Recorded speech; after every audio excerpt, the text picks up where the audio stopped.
The nickname The Highlight was earned in the most brutal way possible, back when Justin Gaethje was just a 21-year-old former college wrestler making his professional debut. With no prior striking experience, he picked up his opponent, slammed him unconscious, and created a viral moment that would define his entire career. Nearly 15 years later, as he prepares for an interim lightweight title fight, the mentality remains unchanged. Gaethje hopes to make his opponent, Paddy Pimblett, piss himself in front of millions of people this Saturday. Gaethje's journey is one of the most unique in modern mixed martial arts.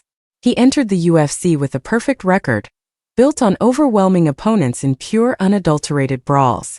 His debut against Michael Johnson was a 10-minute masterpiece of chaos and heart, instantly proving he belonged among the world's best. It sparked a debate that continues today. Is Justin Gaethje the greatest action fighter in combat sports history?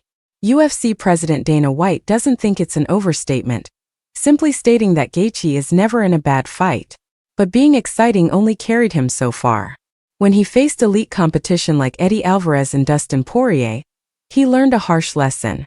He could not simply overwhelm the very best, he had to outsmart them. Those losses became a turning point. Working with his longtime coach Trevor Whitman, Gaethje evolved. He learned to fight with more savvy and control without sacrificing the all-action style that made him a star. The result was a dominant run that culminated in an interim title win over Tony Ferguson. Yet, the ultimate goal has remained just out of reach.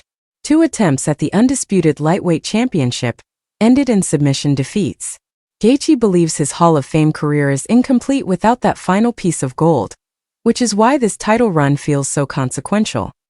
He avenged his loss to Poirier in spectacular fashion to claim the symbolic BMF belt, but a recent devastating knockout loss to Max Holloway served as a stark reminder.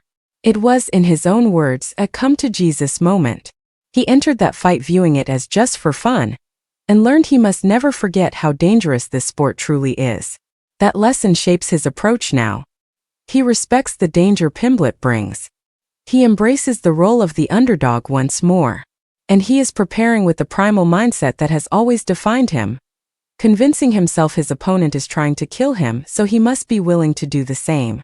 He doesn't plan on his coach's suggested retirement if he loses. He plans on winning. Gaethje sees a path that leads through Pimblett to a potential summer showdown with the true champion, Ilia Topuria, or the winner of a major BMF rematch. But first he must create another highlight.